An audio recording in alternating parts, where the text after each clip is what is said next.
ಇವತ್ತಿನ ದಿವಸ ಮುಣೂರು ಗ್ರಾಮ ಪಂಚಾಯತಿ ವ್ಯಾಪ್ತಿಯಲ್ಲಿ ಕರ್ನಾಟಕ ದಲಿತ ಸಂಘರ್ಷ ಸಮಿತಿ ಅಂಬೇಡ್ಕರ್ ವಾದ ಇವರ ವತಿಯಿಂದ ಹಮ್ಮಿಕೊಂಡ ಅಹೋರಾತ್ರಿ ಧರಣಿ ಸತ್ಯಾಗ್ರಹ.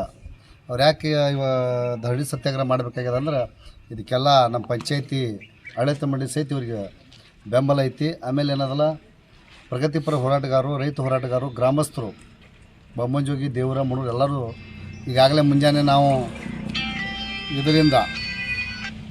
ಸರ್ಕಲ್ದಿಂದ ಅಲ್ಲಿಗೆ ಬಾರಿಸುವ ಮುಖಾಂತರ ನಮ್ಮೆಲ್ಲ ರೈತರು, ಎಲ್ಲ ಗ್ರಾಮಸ್ಥರು ಎಲ್ಲರೂ ಕೂಡಿ ನಮ್ಮೆಲ್ಲ ಏನು ಬಂದಿದ್ದಾರೆ, ಬೆಳಗಾವಿ ವಿಭಾಗ ಮಟ್ಟದ ನಾಯಕರು, ಜಿಲ್ಲಾ ಮಟ್ಟದ ನಾಯಕರು, ತಾಲೂಕು ಮಟ್ಟದ ನಾಯಕರು ಎಲ್ಲರೂ ಸೇರಿ ಈ ಒಂದೇನು ಧರಣಿ ಸತ್ಯಾಗ್ರಹ ಮಾಡಬೇಕಂತ ಅಲ್ಲಿಂದ ಒಂದು ರ್ಯಾಲಿಯನ್ನು ಮಾಡೋಕಂತ ಮೆರವಣಿಗೆ ಮಾಡೋದ್ರ ಮುಖಾಂತರ ನಾವು ಬಂದು ಇಲ್ಲಿ ಇವತ್ತು ಪಂಚಾಯತಿಗೆ ಬೀಗ ಜಡಿದು ಸ್ಟ್ರೈಕಿಗೆ ಇವರೇನು ಮಾಡಿದ್ದಾರೆ. ಇದು ಒಂದು ಯೋಗ್ಯವಾದ ಯಾಕೆ ಮಾಡಬೇಕಾಗ್ಯದಪ್ಪ ಅಂದ್ರೆ 4 ತಿಂಗಳಿಂದ ಸುಮಾರು ಒಬ್ಬ PDO ಅಧಿಕಾರಿ ಪಂಚಾಯತಿ ಜನರನ್ನು ಕಾಪಾಡುವಂಥದ್ದು, ಜನರಿಗೆ ಸ್ಪಂದನೆ ಮಾಡುವಂಥದ್ದು, ಅಭಿವೃದ್ಧಿ ಕೆಲಸ ಮಾಡುವಂಥ ಒಬ್ಬ ಜವಾಬ್ದಾರಿಯುತ ಅಧಿಕಾರಿ ಅನ್ನೋದಲ್ಲ, ಸ್ವಂತ ತನ್ನ ಮಗನ ಹೆಸರಲ್ಲಿ ಸರ್ಕಾರ ಜಾಗದಲ್ಲಿ ಅಕ್ರಮ ಆಸ್ತಿ ಈ ಸ್ವತ್ತು ಉತ್ತಾರಿಯನ್ನು ಸ್ವಂತ ಮಗನ ಹೆಸರಲ್ಲಿ ಮಾಡಿಕೊಂಡು ಅವರು ಅಧಿಕಾರದ ದುರುಪಯೋಗವನ್ನು ಮಾಡಿಕೊಂಡಿದ್ದಾರೆ. ಅಂಥ ಅಧಿಕಾರಿಯನ್ನು ತಕ್ಷಣವೇ ಅಮಾನತು ಮಾಡಬೇಕಿತ್ತು ಮಾಡಬೇಕಂತೇಳಿ ನಾವೆಲ್ಲ ದಲಿತ ಸಂಘರ್ಷ ಸಮಿತಿಯವರು, ಪಂಚಾಯತಿಯವರು ಎಲ್ಲರೂ ಕೂಡ ಹೇಳಿದ್ರು. ಅವರೇನು ಮೇಲಧಿಕಾರಿಗಳು ಅದಕ್ಕೆ ಬೆಲೆ ಕೊಡಲಿಲ್ಲ. ಹೀಗಾಗಿ ಹಲವು ಬಾರಿ ಇವರಾಗಲಿ ಶಿವರಾಗಲಿ ಹಲವು ಬಾರಿ ಮನವಿಯನ್ನು ಕೊಟ್ಟಿದ್ದೇವೆ. ದಲಿತ ಸಂಘರ್ಷ ಸಮಿತಿ ಕೂಡ ಪಂಚಾಯತಿಯವರು ಕೊಟ್ಟಿದ್ದಾರೆ, ಎಲ್ಲರೂ ಗ್ರಾಮಸ್ಥರು ಸಹಿತ ಎಲ್ಲ ಕೊಟ್ಟರು ಸಹಿತ ಅಂದರೆ ಅದಕ್ಕೇನೋ ಸ್ಪಂದನೆ ಸಿಗಲಿಲ್ಲ. ಆದ ಕಾರಣ ಇವತ್ತಿನ ದಿವಸ 4ನೇ ತಾರೀಕು, ಇವತ್ತು 11ನೇ ತಿಂಗಳ 2025ರಂದು, ಇವತ್ತು ಮಂಗಳವಾರ ಏನಿದು ಒಂದು ಅಹೋರಾತ್ರಿ ಧರಣಿ ಐತಿ. ಇದು ಅನಿವಾರ್ಯ ಕಾರಣದಿಂದ ದಲಿತ ಸಂಘರ್ಷ ಸಮಿತಿಯವರು ಏನು ಮಾಡ್ರೆ ಅದಕ್ಕೆಲ್ಲರೂ ನಾವು ಬೆಂಬಲವಾಗಿ ನಿಂತು, ಯಾಕಪ್ಪ ಅಂತಂದ್ರೆ ಅಂಥ ಅಧಿಕಾರಿಯವರು ಇಲ್ಲಿ ಕೂಡೋದು, ಅವ್ರು ಇದ್ರಪ್ಪ ಅಂದ್ರೆ ಜನಸಾಮಾನ್ಯರಿಗೆ ಯಾರಿಗೂ ಕೆಲಸ ಆಗಾಕತ್ತಿಲ್ಲ, ನಮಗೂ ಸಹಿತ ಇಲ್ಲಿ ಬೆಲೆ ಇಲ್ಲ, ಒಬ್ಬ ಯಾರೇ ನಾಯಕರು ಬಂದರೂ ಅವರಿಗೂ ಬೆಲೆ ಇಲ್ಲ. ಈ ಥರ ಒಂದು ವ್ಯವಸ್ಥೆ ಈ ಪಂಚಾಯತಿಯಲ್ಲಿ ಆಗಿದೆ. ಅಧ್ಯಕ್ಷರಿಗೂ ಬೆಲೆ ಇಲ್ಲ, ಯಾರಿಗೂ ಒಂದು ಕಿಮ್ಮತ್ತು ಕೊಡದೆ ಅವರು ತಮ್ಮ ಅಧಿಕಾರದ ದರ್ಪವನ್ನು ತೋರಿಸುತ್ತಿದ್ದಾರೆ. ಅವರು PDO ಅವರು ಏನದಲ್ಲ, ಅವ್ರಿಗೆ ಪಗಾರ ಚಾಲು ಇರ್ತದೆ. ಇಲ್ಲಿ ಹಳ್ಳಿಯಲ್ಲಿ ಜನ ಬರೋದು ಹೋಗೋದು, ಅವರಿಗೆ ಇಲ್ಲಿ ಸುಮಾರು 4-5-6 ತಿಂಗಳಾಯ್ತು ಅವ್ರು ಇಲ್ಲಿ ಬಂದು ಒಟ್ಟೆ ಕೆಲಸ ಪಂಚಾಯತಿಗೆ ಬಂದಿಲ್ಲ. ಆದ ಕಾರಣ ಇಲ್ಲಿ ಆದಂಥ ಮನೆಗಳು ಸಹಿತ ಬಡವರಿಗೆ ಬಂದಂಥ 650 ಮನೆಯನ್ನು ಅವರು PDO ಅವರು ಮಾಡಬೇಕಿತ್ತು, ಅದನ್ನು ಸಹಿತ ಅವರು ಮಾಡಲಿಲ್ಲ. ಏನೇ ಕೇಳಿದ್ರು ಸಹಿತ ಅವರು ಅಧಿಕಾರದ ದರ್ಪ ತೋರಿಸ್ತಾರೆ. ಬೆಲೆ ನಾವು ಏನರೇ ಹೆಚ್ಚು ಕಮ್ಮಿ ಏನ್ರಿ ಅಂದರೂ ಸಹಿತ ಸದಸ್ಯರಿಗಾಗಲಿ ಸಾರ್ವಜನಿಕರಾಗಲಿ ನಾವು ಠಾಣೆಯಲ್ಲಿ ದೂರು ಕೊಡ್ತೇವೆ, ನಿಮ್ಮ ಮೇಲೆ ನಮ್ಮನ್ನು ಏನರೇ ಹೇಳುವಂಥದ್ದಿಲ್ಲ ಅಂತ ಅವರೊಬ್ಬರ ಹೆಣ್ಣುಮಗಳಾಗಿರೋದ್ರಿಂದ ನಾವು ಯಾರೂ ಇಲ್ಲಿ ಹೆಚ್ಚಿಗೆ ಮಾತಾಡೋ ಅವರಿಗೆ ವಿರುದ್ಧ ಮಾತಾಡಪ್ಪಲೇ ಇಲ್ಲ. ಈ ರೀತಿ ಎಲ್ಲ ವ್ಯವಸ್ಥೆ ಪಂಚಾಯತಿ ಒಳಗೆ ಇರುವುದರಿಂದ ಅವರಿಗೆ ತಕ್ಷಣ ಇವರೇನು ನಮ್ಮ ಜಿಲ್ಲಾ ಈಗ DSS ಸಂಘಟನೆಯವರೇನು ಅಂಬೇಡ್ಕರ್ವಾದ ಇವರು ಏನು ಹೇಳಿದ್ದಾರೆ, ಅವ್ರು ಹೇಳಿದೆಲ್ಲ ಸತ್ಯ ಐತಿ.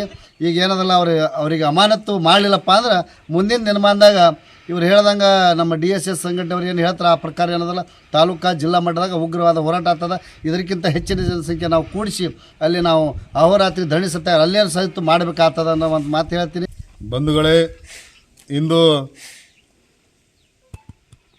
ದೇವರಿಪ್ಪರ್ಗಿ ತಾಲೂಕಿನ ಮುನ್ನೂರು ಗ್ರಾಮ ಪಂಚಾಯಿತಿಯಲ್ಲಿ ಏನು AT ಅಂಗಡಿ ಅಂತ ಹೇಳಿಸಿಂದ ಗ್ರಾಮ ಪಂಚಾಯತಿ ಅಭಿವೃದ್ಧಿ ಅಧಿಕಾರಿಗಳಾದಂಥ AT ಅಂಗಡಿಯವರು ಏನು ತಮ್ಮ ಮಗನ ಹೆಸರಲ್ಲಿ ಡೌನ್ಟೌನ್ ಜಾಗದಲ್ಲಿರುವಂಥ ಒಂದು ಉತ್ತಾರೆಯನ್ನು ಅವರ ಮಗನ ಹೆಸರಲ್ಲೇ ತಮ್ಮ ಮಗನ ಹೆಸರಲ್ಲೇ ಮಾಡಿದ್ದು, ಅದು ಸರ್ಕಾರಕ್ಕೆ ಹಾಗೂ ಗ್ರಾಮ ಪಂಚಾಯತಿಗೆ ಮಾಡಿದಂಥ ದೊಡ್ಡ ಅನ್ಯಾಯ. ಹೀಗಾಗಿ ನಾವು ಇದರ ಬಗ್ಗೆ ಸಾಕಷ್ಟು ಸಲ ನಮ್ಮ ತಾಲೂಕಾ ಸಂಚಾಲಕರಾದ ಸಾಹೇಬಣ್ಣ ದಳಪತಿ ಅವರ ನೇತೃತ್ವದಲ್ಲಿ ಏನು AO ಅವರದಾರಲ್ಲ, AO ಅವ್ರನ್ನೂ ಸುಧಾ ಭೇಟಿ ಮಾಡಿ, ಆಮೇಲೆ CEO ಅವರಾದಂಥ ಋಷಿ ಆನಂದ್ ಅವರನ್ನು ಕೂಡ ನಾವು ಭೇಟಿ ಮಾಡಿದ್ದೀವಿ. ಈ ವಿಷಯವಾಗಿ ಅವರು ಯಾವುದೇ ರೀತಿಯಾಗಿ ಇದಕ್ಕೆ ಸ್ಪಂದಿಸ್ತಾ ಇಲ್ಲ.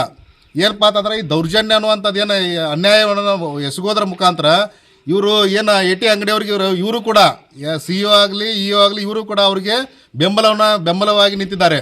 ಹಾಗಾಗಿ ನಮ್ಮ ಒಂದು ಹೋರಾಟ ಏನಪ್ಪ ಅಂತಂದ್ರೆ, ಇನ್ನು ಮುಂದೆ ಇವತ್ತೇನು ಗ್ರಾಮ ಪಂಚಾಯತಿ ಬೀಗ ಹಾಕಿ ಏನು ಕರ್ನಾಟಕದಲ್ಲಿ ಸಂಘರ್ಷ ಅಂಬೇಡ್ಕರ್ ವಾದ ನೇತೃತ್ವದಲ್ಲಿ ಬೀಗ ಹಾಕಿಯನ್ನು ನಾವು ಪ್ರತಿಭಟನೆ ಚಾಲೂ ಮಾಡಿ ಇವತ್ತು ಇದು ಮುಂದೆ ತಾಲೂಕು ಪಂಚಾಯತಿ ಮತ್ತು ಜಿಲ್ಲಾ ಪಂಚಾಯತಿಗೆ ಇದು ಹೋಗ್ತೈತೆ ಅನ್ನುವಂಥ ಎಚ್ಚರಿಕೆ ಗಂಟೆಯನ್ನು ನಾವು ಇಲ್ಲಿ ಕೊಡ್ತಾ ಇದ್ದೀವಿ. ಇಲ್ಲಿ ಸಾಕಷ್ಟು ಭ್ರಷ್ಟಾಚಾರ ಈ ಪಂಚಾಯತಿಯಲ್ಲಿ, ಮುನ್ನೂರು ಪಂಚಾಯತಿಯಲ್ಲಿ ಸಾಕಷ್ಟು ಭ್ರಷ್ಟಾಚಾರ ಆಗಿದೆ. 15 ಫೈನಾನ್ಸ್ದಲ್ಲಿ ಏನೇನಾಗಿದೆ ಅದರ ಮಾಹಿತಿಯನ್ನು ಕೊಡ್ಲಾಗ್ತಾ ಇರಲಿಲ್ಲ. ಮಹಾತ್ಮ ಗಾಂಧಿ ನರೇಗಾದಲ್ಲಿ ಏನಾಗೈತೆ ಅದನ್ನು ಇವರು ಮಾಹಿತಿಯನ್ನು ಕೊಡ್ಲಾಗ್ತಾ ಇರಲಿಲ್ಲ. ಅಂದರೆ ಇದರ ಅರ್ಥ ಏನಪ್ಪ ಅಂತಂದ್ರೆ, ಈ ಪಂಚಾಯತಿಯಲ್ಲಿ ಹೆಗ್ಗಣ ಮತ್ತು ಇಲಿಗಳು ಸಾಕಷ್ಟು ಇಲ್ಲಿ ಒಳಗೆ ಅಡಿಗ್ಯಾವ. ಪಾಪ ಅವರು ಆಗಲೇ ಇನ್ನೊಬ್ರು ಇವ್ರು ಬಂದಿದ್ರು, ಏನೋ ಈ ಪಂಚಾಯತಿ ಉಪಾಧ್ಯಕ್ಷರು ಬಂದಿದ್ರು, ಅವರು ಕೂಡ ಇದಕ್ಕೆ ಬೆಂಬಲ ವ್ಯಕ್ತಪಡಿಸ್ಯಾರ. ಅಂದ್ರೆ ಇಲ್ಲಿ ಪಂಚಾಯತಿ ಸದಸ್ಯರನ್ನ ಹಿಡ್ಕೊಂಡು ಪಂಚಾಯತಿ ಏನು ಉಪಾಧ್ಯಕ್ಷರು ಅವ್ರಿಗೆ ಕೂಡ ಇಲ್ಲಿ ನ್ಯಾಯ ಇಲ್ಲ ಅನ್ನುವಂಥ ಒಂದು ಮಾತನ್ನು ಇಲ್ಲಿ ಅರ್ಥ ಆಗತ್ತಿಲ್ಲಿ. ಹಾಗಾಗಿ ದಯವಿಟ್ಟು ಸಿ ಎ ಅವರು ಈ ಜಿಲ್ಲಾಡಳಿತಕ್ಕೆ ನಾವು ಸಿ ಅವ್ರನ್ನ ಬಿಟ್ಬಿಡ್ತೀವಿ. ಸಿ ಅವ್ರ ಮೇಲೆ ನಾವು ಒಂದು ಹೋರಾಟನ ಹಮ್ಮಿಕೊಳ್ತೀವಿ. ಈಗ ಯಾಕಪ್ಪ ಅಂತಂದ್ರೆ ಇಲ್ಲಿವರೆಗೆ ಸುಮಾರು ಒಂದು ತಿಂಗಳಾಯ್ತು ಇದು ಹೋರಾಟ ನಡೆದು. ಇವಾಗ ಮನವಿ ಕೊಡೋದಾಯ್ತು ತೊಗೊಳೋದಾಯ್ತು, ಮನವಿ ಕೊಡೋದಾಯ್ತು ತೊಗೊಳಾಯ್ತು. ಇನ್ನು ಡಿ ಸಿ ಅವ್ರನ್ನ ಸಂಪರ್ಕ ಮಾಡಿ ಇದರಲ್ಲಿ ಯಾರ್ಯಾರು ಶಾಮಿಲ್ ಅದಾರಲ್ಲ, ಈ ಗ್ರೇಡ್ 2 PDO AO ಈ CEO ಇವರನ್ನು ಹಿಡಿದುಕೊಂಡು ಯಾರ್ಯಾರು ಅದಾರಲ್ಲ ಇವ್ರ ವಿರುದ್ಧ ನಾವು ಪ್ರತಿಭಟನೆ ಜಿಲ್ಲಾ ಆಡಳಿತ ಮುಂದೆ ನಾವು ಹಮ್ಮಿಕೊಳ್ಬೇಕಾಗತ್ತೆ ಅನ್ನೋ ಒಂದು ಎಚ್ಚರಿಕೆ ಗಂಟೆಯನ್ನು ನಾವು ಈ ಸಂದರ್ಭದಲ್ಲಿ ಕೊಡಬೇಕಾಗತ್ತೆ ಅವ್ರಿಗೆ. ಹಾಗಾಗಿ ಕೂಡಲೇ ಎಚ್ಚೆತ್ತುಕೊಂಡು ಈಗೇನು ಗ್ರಾಮ ಪಂಚಾಯಿತಿಯಲ್ಲಿ ಏನು ಅನ್ಯಾಯ ಆಗ್ಯದಲ್ಲ ಅದನ್ನು ಸರಿಪಡಿಸುವಂಥ ಲೆಕ್ಕ ಈಗ ನೀವು ಮಾಡಿದರೆ ನಾವು ಮುಂದೆ ಯಾವುದೇ ರೀತಿಯ ಒಂದು ಸ್ಟೆಪ್ಪನ್ನು ನಾವು ಇಡಲ್ಲ ಅನ್ನುವಂಥ ಮಾತನ್ನು ಕೂಡ ಈ ಸಂದರ್ಭದಲ್ಲಿ ಹೇಳಕ್ಕೆ ಬಯಸುತ್ತಾವು. ಒಂದು ವೇಳೆ ಈ ಒಂದು ಏನು ಅಮಾನತುಗೊಳಿಸ್ಲಿಕ್ಕಂದ್ರೆ ಗ್ರೇಡ್ 2 ಮತ್ತು PDO ಅಮಾನತು ನೀವು ಸದ್ಯ ಅಮಾನತುಗೊಳಿಸ್ಲಿಲ್ಲಪ್ಪ ಅಂತಂದ್ರೆ ಮುಂದೊಂದು ದಿನ ನಿಮ್ಮ ವಿರುದ್ಧ ನಾವು ಹೋರಾಟಕ್ಕೆ ನಾವು ಉಗ್ರವಾದ ಹೋರಾಟಕ್ಕೆ ನಾವು ನಿಲ್ತೀವಿ ಅನ್ನೋಂಥ ಮಾತನ್ನು ಕೂಡ ಈ ಸಂದರ್ಭದಲ್ಲಿ ಹೇಳಿಕ್ಕೆ ನಾವು ಬಯಸ್ತಾ ಇದ್ದೇವೆ. ತಮ್ಮ ಹೆಸರು ಸರ್? ಹೀಗಾಗಿ ಕೂಡಲೇ ಎಚ್ಚೆತ್ತುಕೊಂಡು ಜಿಲ್ಲಾಡಳಿತ ಅವ್ರನ್ನ ಅಧಿಕಾರಿಗಳನ್ನು ಸಸ್ಪೆಂಡ್ ಮಾಡಬೇಕು.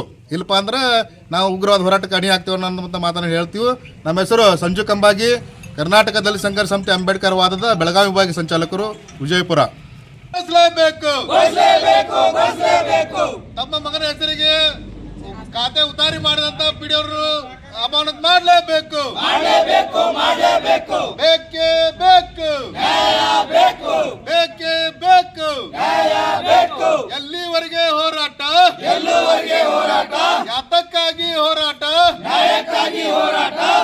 ಜಿಂದಾಬಾದ್ ಜಿಂದಾಬಾದ್, ಕರ್ನಾಟಕದಲ್ಲಿ ಸಂಘರ್ಷ ಸಮಿತಿ ಅಂಬೇಡ್ಕರ್ ವಾದಕ್ಕೆ, ಕರ್ನಾಟಕದಲ್ಲಿ ಸಂಘರ್ಷ ಸಮಿತಿ ಅಂಬೇಡ್ಕರ್ ವಾದಕ್ಕೆ.